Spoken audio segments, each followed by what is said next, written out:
Princess Lady Diana, the woman the world can never forget. Before you scroll, stop for a moment. Imagine a princess who captured more hearts than any fairy tale ever written. A woman born not into power, but into compassion, who walked through royal palaces yet felt the cold walls of loneliness. This is not just a story of crowns and castles. This is the story of a young girl who became the most loved woman on earth and whose tragic end still echoes through generations. Stay with us till the very end of this video because once you hear her story, you'll never forget her. You're watching Princess Lady Diana forever. And if you love the Princess of Hearts, don't forget to subscribe and turn on the bell icon. Now, let's begin. A child born to change the world. It was a quiet summer morning, July 1st, 1961, when a baby girl was born at Park House, near the royal estate of Sandringham, England. No one could have imagined that this baby, named Diana Frances Spencer, would one day make the whole world cry. Diana was the fourth child of John Spencer, the eighth Earl Spencer, and Frances Roche. Her family already had deep ties with the British royal family. Her grandmothers had served as ladies-in-waiting to the Queen Mother. Yet, despite the noble background, Diana's childhood wasn't filled with fairy tale happiness. When she was just 6 years old, her parents' marriage began to collapse. Arguments, silence, and tears filled the Spencer home. Finally, her mother left, and Diana and her siblings were left under their father's custody. Those early scars of broken family love would shape the kind of woman she'd later become. One who understood pain deeply and never wanted anyone else to feel unloved. A dreamer with a gentle heart. Growing up, Diana was known not for her grades, but for her kindness. She loved children, animals, and helping others. At Riddlesworth Hall and later at West Heath School, she was quiet, shy, and often insecure. Yet everyone noticed her gentle nature. She loved ballet and dreamed of becoming a professional dancer.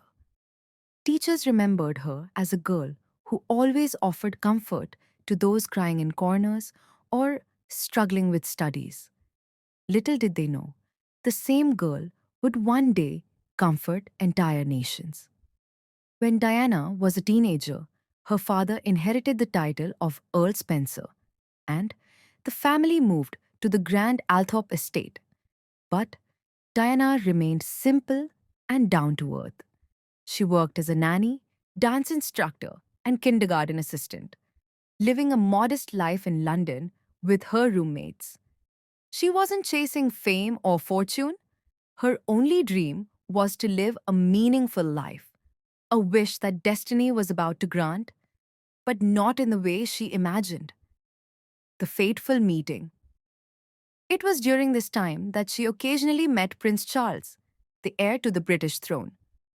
At first, she was just a sweet, shy teenager, the younger sister of Sarah Spencer, who had briefly dated Charles. But destiny had its own script. In 1977, when Diana was 16, she met Charles again at a royal event. She later described it as a simple, almost ordinary moment, yet it would change her life forever. Charles found her innocence and kindness refreshing, far different from the world of formality he was used to. Soon, the media began to whisper, "Who is this shy young woman who has captured the prince's attention?" Diana's world was about to transform, from a quiet life in a London flat to the global spotlight of royal destiny. If you're enjoying this story so far, make sure to hit the like button and subscribe to Princess Lady Diana Forever, where we bring you the real stories behind the world's most beloved princess. The royal engagement and fairy tale wedding. By the late 1970s, the British media was obsessed with Prince Charles's love life. At 32 years old, he was the most eligible bachelor in the world, and the country was impatient to see him marry. In 1980, Charles and Diana met again at a friend's country weekend. She was just 19 years old, cheerful, innocent, and refreshingly unpretentious. Charles later said that her fun and laughter were what drew him in. She was unlike anyone else he knew. After a few private meetings and royal family dinners, Charles began to show interest. The press soon picked up on it, and Diana's life changed overnight. Paparazzi followed her everywhere, outside her apartment, her work, even when she went shopping. The shy young nursery teacher had suddenly become the most photographed woman in Britain. The proposal. In February 1981, Prince Charles proposed to Diana at Buckingham Palace. He didn't kneel.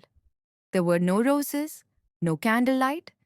It was a quiet moment between two people living in completely different worlds. He asked her to be his wife. She said yes without a second thought, believing she had found love and destiny all in one. But when a reporter later asked Charles, "Are you in love?" he smiled awkwardly and said, "Whatever in love means." Those four words would haunt Diana for years to come. Still, the world only saw the magic, not the cracks. The engagement ring, a stunning 18-carat sapphire surrounded by 14 diamonds, became one of the most famous rings in history. The wedding of the century. On July 29, 1981, the world stopped to watch a fairy tale come alive. Over 750 million people across the globe tuned in to see Lady Diana Spencer walk down the aisle of St. Paul's Cathedral to marry Prince Charles. The streets of London overflowed with joy, flags, and flowers. Her wedding dress, designed by David and Elizabeth Emanuel, was pure magic. Ivory silk, puffed sleeves, antique lace, and a 25-foot train that glided like a dream behind her. As she stepped out of the golden carriage, the crowd gasped. She looked like an angel, but inside, Diana was trembling. Her life was about to change forever, yet deep inside, she felt something was not right. When she reached the altar, she accidentally called her groom Philip Charles Arthur George instead of Charles Philip Arthur George. It was a nervous slip, but symbolic of the chaos her future held. Despite it all, when she said, "I do," the crowd roared, bells rang, and the world welcomed Princess Diana, the new Princess of Wales. Everyone believed the royal family had finally found its fairy tale. The princess and the people from the first day, Diana was unlike any royal before her. She didn't follow the stiff traditions of the palace. She followed her heart. She bent down to talk to children, hugged patients in hospitals, and shook hands with those no one else dared to touch. She was called the People's Princess long before it became her title. Crowds would gather wherever she went, chanting her name.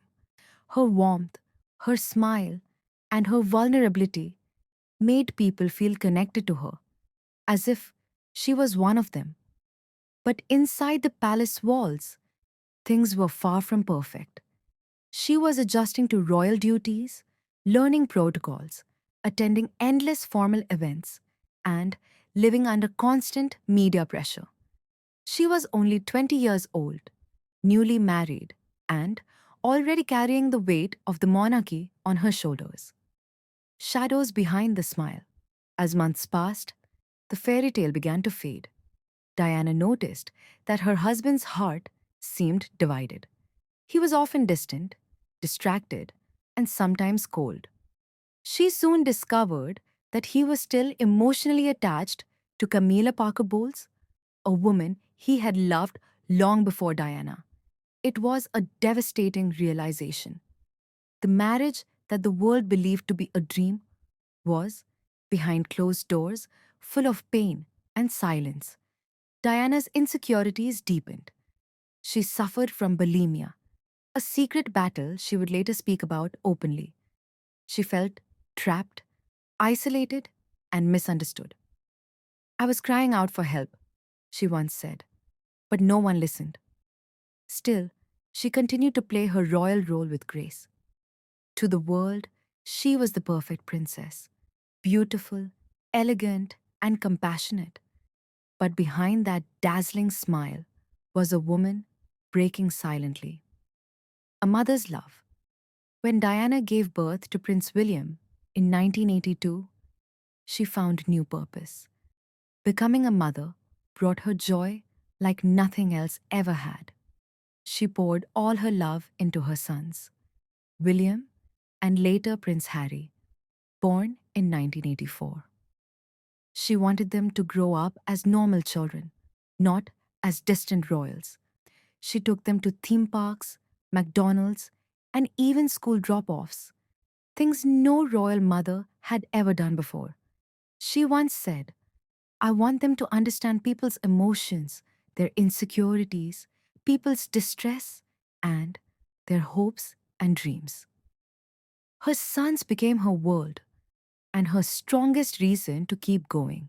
As the 1980s progressed, the royal marriage that had begun as a dream was now clearly falling apart. The tabloids, once obsessed with Diana's beauty, had begun to feed on her pain. Every expression, every tear, every silence became headlines. Behind the royal walls, Diana and Charles lived separate emotional lives. They appeared together for public duties, smiling for cameras, but those smiles were carefully rehearsed. Diana's diary entries and later interviews revealed how lonely she felt. There were three of us in this marriage, so it was a bit crowded, she famously said, a quiet storm in a single sentence. Her words shook the monarchy. For centuries, the royal family had lived behind a veil of silence. But Diana had broken that code by speaking her truth, even if it made the palace uncomfortable. By the early 1990s, Diana was no longer the shy girl who entered the palace. She had transformed into a confident, independent woman, elegant, emotional, and deeply human. She began attending events on her own, making her own speeches, and focusing on causes close to her heart. Her compassion reached those society had forgotten: the sick, the poor, and the outcast. In 1987, she did something no royal had ever done. She shook hands with an AIDS patient without gloves during a time when people feared the disease as a curse. That one gesture changed global perception. It told the world that kindness was stronger than fear. She worked for homeless shelters, leprosy awareness, and children's hospitals. She didn't just cut ribbons, she sat with patients, listened to their stories, and comforted their pain. Everywhere she went, she left people crying, not because she was a princess, but because she was human. By 1992, the tension between Diana and Charles had become impossible to hide. The press exposed secret phone conversations, affairs, and emotional breakdowns. What was once Britain's royal dream now looked like a tragic soap opera played out on front pages. That same year, Prime Minister John Major announced their official separation. The palace tried to maintain dignity, but the world already knew the truth. The fairy tale had ended. Still, Diana continued her public work with grace. She attended charity events, smiled for the cameras, and focused on her children. But privately, she was healing, slowly rebuilding the pieces of her shattered confidence. In 1995, she made the boldest move of her life. an interview with BBC's Panorama, watched by over 22 million people. For the first time, a member of the royal family spoke openly about love, betrayal, and pain. She said, "I'd like to be a queen of people's hearts." And that night, she became exactly that. In 1996, Diana and Charles finalized their divorce. She lost the title, Her Royal Highness, but she gained something far greater, her freedom. Now, she could choose her own causes, her own style, and her own voice. Without palace restrictions, Diana's light shone brighter than ever before. She became a global humanitarian, traveling across the world to help those in need. From orphanages in Africa to hospitals in Pakistan, from landmine fields in Bosnia to AIDS wards in London, she was everywhere. One of her most iconic moments came in 1997